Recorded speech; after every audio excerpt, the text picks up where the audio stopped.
At long last, I got my hands on the XF 50mm F1.0 lens, the world's first F1.0 lens with autofocus. And with a tagline like that, and let's be honest, the price point as well, does this lens significantly outshine its competitors? More importantly, who would find value in a lens like this? Well, I'm gonna answer that question and more in this review. Let's get this started.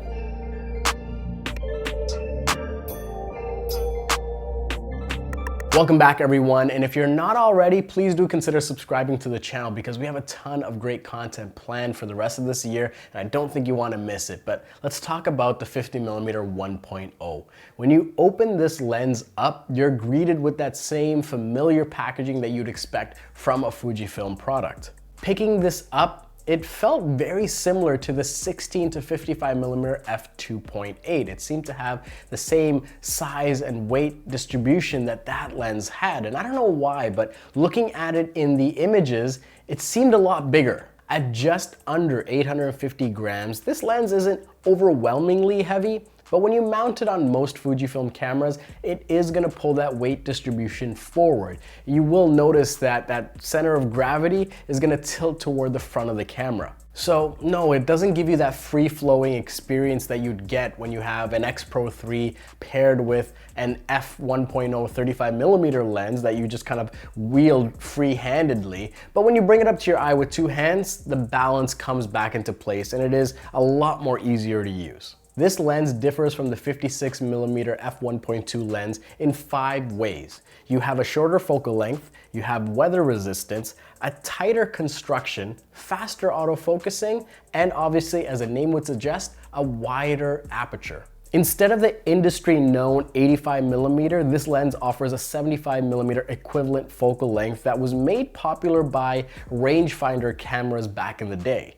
Bringing it up to your eye, you just have a really versatile perspective that you can move with your feet to get a unique composition, but more on that later. The autofocus on this lens has deeply improved compared to the 56, and it is noticeable right away, where it doesn't hunt for the subject as the 56 would. And I will say, it's not as quick as some other Fuji lenses. It's still very fast, and in most scenarios, you never have an issue with it, especially in low light environments. Further to this, you have weather resistance and a tighter aperture ring that lead to a more confident shooting experience in the wild.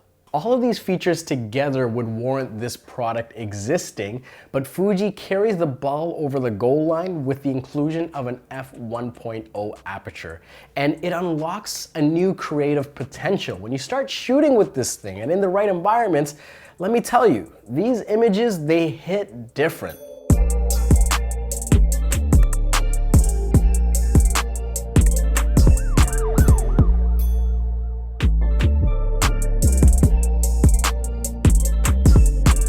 So I'm in the shower, okay? Scrubbing. Overtime is playing in the background, okay? Idea. Naked, cut the water, get out of there, reach for my phone. I call up Janssen, I'm like, yo, I'm naked right now, listening to your music, and I have an idea. And that's why he's standing right here today and we're taking pictures. See, but he knows, look, he knows, and anybody should know. If I actually physically call you, there's an important reason. I don't like being on the phone. If I call, pick up please, because it's only good news. It's only good news. Bad news, email, text. Good news, phone calls. So the cool thing with the 50 is that you can't get as close as you want sometimes because, with the 1.0 aperture, you want to get really close. Sometimes you push in, but that minimum focusing distance of about 0.7 meters, about 2 feet, doesn't let you get as close. But you can crop it and fake the funk a little bit, as Stock Easy says, So what I like to do though is actually pull really far back. And if you have the space, why not? So like this little warehouse room that we have with the studio set up, I came all the way back here to shoot this scene almost like it was a 35 perspective, right? Instead of this 75 perspective that you're getting with this lens. And when you pull it up and you just see that, if you can fit the entire frame in, you're just gonna get this beautiful shot. And I'm telling you, the rest is just lighting and decoration. That really is what makes a shot. And of course, our talented model here today. But That's why this lens is kind of nice, right? You're getting that mid-telephoto range where you can be a bit more flexible. Everything doesn't have to be a headshot, and everything doesn't have to be an environmental portraiture, but you can kind of play between those to really get some creative shots. A lens like this begs to be shot wide open, and while images north of f2.8 are technical marvels, you'll be smiling ear to ear at some of the things you can capture wide open. This is a lens that goes toe to toe with that 85mm f1.4 equivalents in the full frame space and challenges you to see the difference. The fall off from this lens is natural and pleasing, and it gives you that similar pop in your central subject that you'd find in the 35mm 1.4 or the 56mm 1.2 from Fujifilm. After looking at the images, I wanted to research a little bit more and find out, what's the science behind this? And I went to the review that was put together by Jonas Rask, who shoots a lot of the product images for Fujifilm, and he explained it pretty well, where Fuji has decided to include one spherical element instead of multiple that you'd find in, other equivalent premium lenses. And what this does is that it controls the spherical aberration, and toward the edges, it leaves that to be corrected by the ED lenses. And listen, I'm not gonna get too technical. I'd encourage you to go and read the review if you wanna learn more about this, but essentially what this does is give you that pop in your central subject without over sharpening it, and it still leads to that beautiful fall off that allows you to focus on that image. Again, it's really special, it's really unique. You'll see this characteristic in a couple of other Fuji lenses, but this is what allows a product like this to perform much better than people would assume an APS-C image capture tool would. Quite simply, the result of this creative engineering is an image that is sharp in a natural way. What I mean by that is at 1.0, your subject isn't overly crisp. When you're north of 2.8, you will get even better sharpness, but still maintain that beautiful fall off. It really is special because not all lenses can deliver this look. Further, the quality of the sharpness stays reliable corner to corner, assuming your subject is on the same plane. The shallow depth of field is shallow. How shallow is it? It's so shallow it left me for someone with a better car. Okay, I'll stop with the dad jokes. That's enough for one video. In all seriousness, the look that you get from this lens is equivalent to something you'd get from a premium 85mm 1.4 lens. That's sort of the equivalent that you're looking at. And it is such a staple, not with the focal length, but in the image and fall off capture. It is a staple in full frame that this, it really gives an even more competitive option for Fujifilm shooters. More importantly, the color and contrast from this 50mm lens, they are very true to life. They're not overly contrasty or too saturated.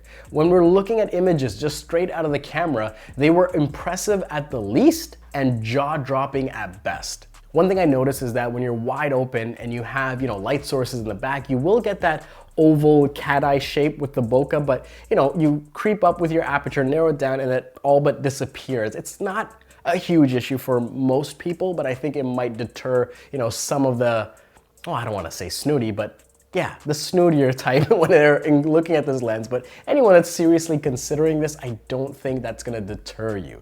That being said, this lens is still a technical marvel. It doesn't flare up like a cheap manual focus lens would. And some of you might be wondering, does it hold up for video? Do these benefits and strengths translate in the video mode?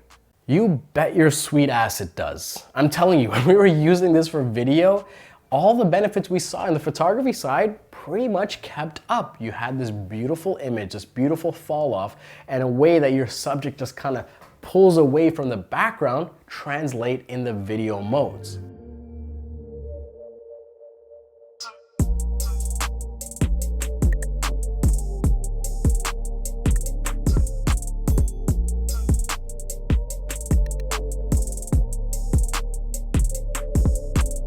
While it might not be on the short list for most people capturing video on the Fujifilm system, it is such a capable lens that I think it might attract a group of pro shooters that swear by it. The focusing ring provides a good experience to pull focus handheld, but the sturdy autofocus is where it's at.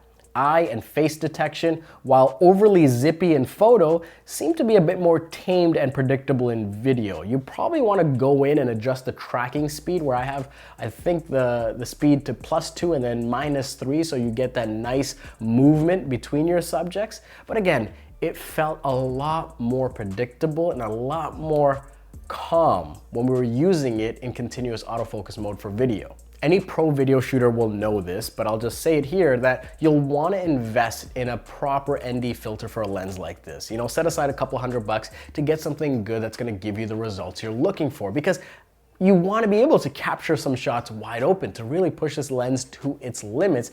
And for that, especially in bright conditions, you're going to have to stop down.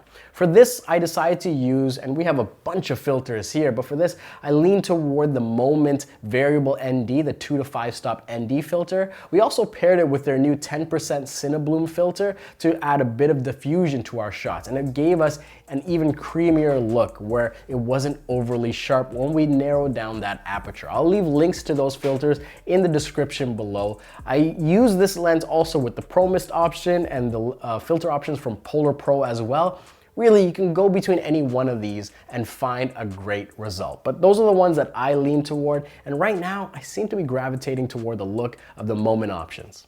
So we're about to set up the next look, and we're using the 50 1.0 here in studio.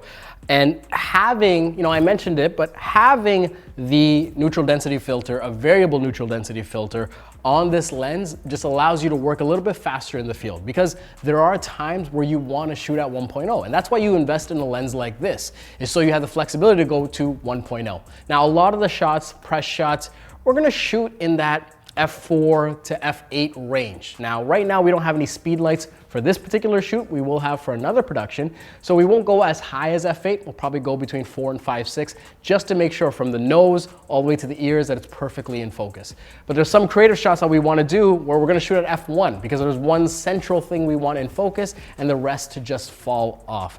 But to do that in the field, where you don't want to be adjusting a bunch of settings and resetting your aperture, especially if you're working with speed lights, you know, you only have a certain aperture you can go as high as. So that's where a variable ND filter is going to be crucial, because I can go from, you know, 2 stops of ND to 5 stops really quickly and ensure that my histogram is where I want it. Nothing is clipping, nothing is being crushed. We're in that perfect range without having to change the aperture above 1.0, because that's where we want to be at, without changing the shutter speed and without changing the ISO. So if you're wondering, you know, you're going to spend this much money on a lens, I will say add that variable ND filter to your cart, because it's going to allow you to get the most out of a lens like this. But with all that said, is there room for this lens to get better?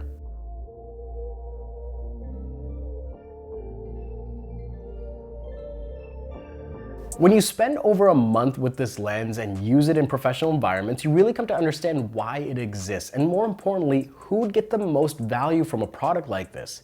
In super bright environments, shooting wide open can lead to less than desirable results. Fujifilm, I mean, they're fighting physics at this point, and they're putting up the best fight they can, but ultimately, wide open, you're still gonna see some chromatic aberration in certain environments when there's these hard contrast points between light and dark. This is something to be expected with wide aperture lenses. Now, I don't want to sound like a Fujifilm apologist, but this in practice isn't as big an issue as some people may make it seem.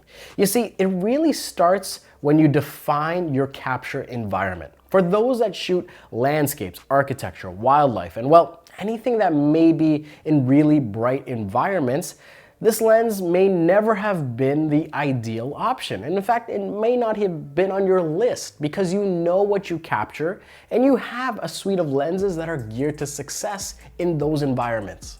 And it's not because this lens is bad, it's just because there's, well, more competitive options that allow you to get your job done, and probably in a more affordable way. For those that spend most of their time capturing people and portraits, there isn't much to be improved on with this lens. If this focal length works for you, well, it is quite simply the best you can get. Now, there should be an asterisk there, and I'll get to that later in the video, because it will decide where you are in your production workflow, but I'll talk more about that later.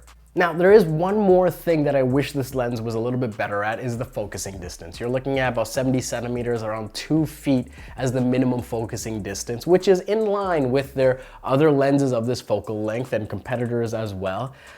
I just felt in the field that I wish I could get just a little bit closer. You know, you see these beautiful compositions and you want to get tighter and you can't because of the minimum focusing distance. But, you know, it isn't a huge issue because you can bring it back into your, post-production workflow and crop in enough to make up the difference. But, it'd be cool if they could defy physics in some way and get that focusing distance even closer. So I want to pop in real quickly to let you know that if you're using the 50, especially on set, shooting tethered is going to be incredibly useful because you can be checking your focus as you go. And until you get a confident handle over this lens, manual focusing, especially at the wider apertures, using this tethered is going to make that experience a lot more easier. I also want to mention one more thing. If you're interested in some of the other accessories that I'd recommend, not just the variable ND and not just the diffusion CineBloom from Moment, I actually put together a holiday guide from the friends at Moment. So check out the link in the description. You'll find a full guide of my favorite picks this holiday season. Some of them are incredibly affordable. Some of them are a bit more pricier for that very special someone. Or maybe it's a gift for yourself, which is the best kind of gift, right? So a link is in the description. Now, if you'll excuse me, I gotta go back to shooting.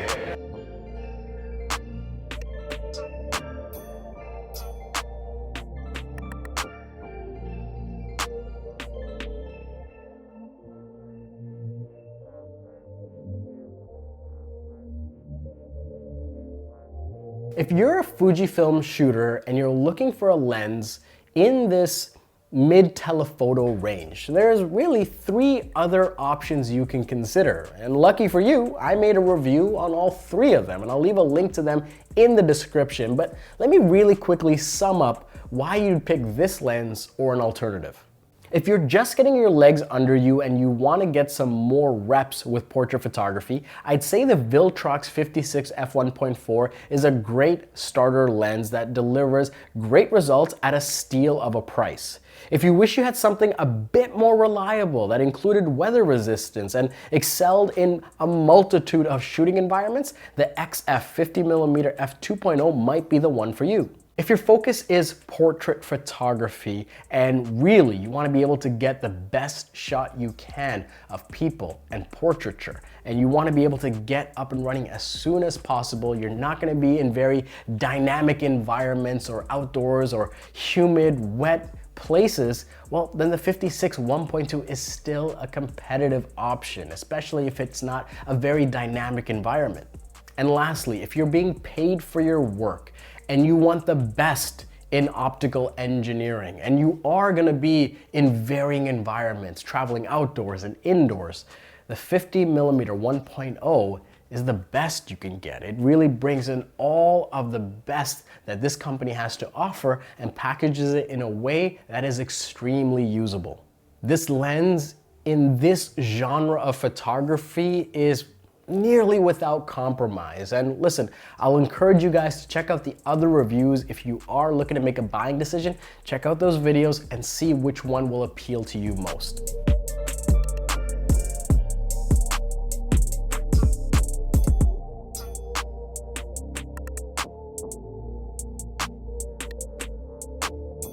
When I review a product like this, I laugh a little bit on the inside because, the hard truth is most people outside of the photography space won't know the difference.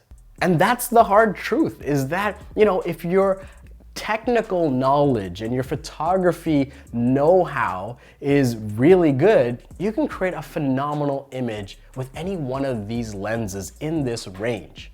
Give me any one of these lenses in the 50 to 90 range and I'll shoot you a damn good portrait that most people off the street won't be able to notice the difference.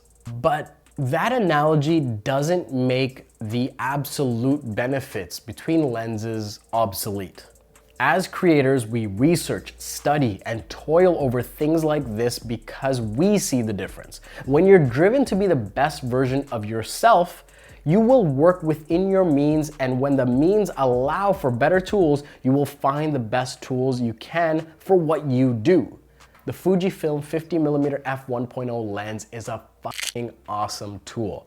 If I was just starting out, would I get this lens? Probably not, because it costs as much as a MacBook Pro. But as I've grown my business, broke through creative ceilings, and looked to further my craft, that's when a product like this becomes increasingly more valuable. In that game of inches, in that, war of attrition to inch and get better over time, well, that's when a product like this really shines.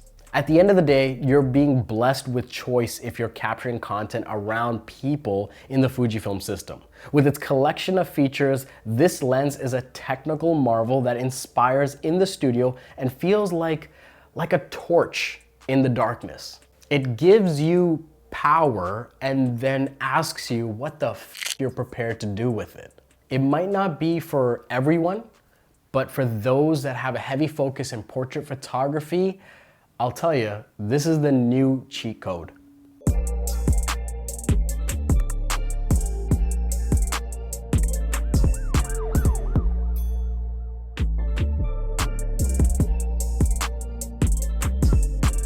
And there you have it, everyone. That is my review of the 50mm f1.0 lens from Fujifilm. If you stuck around this long, I truly appreciate the support. Thank you so much for watching, and let's continue this conversation in the comments below. You know I read and respond to all of you guys. As always, my name's Gadgen. Thank you so much for watching, and I'll see you next time.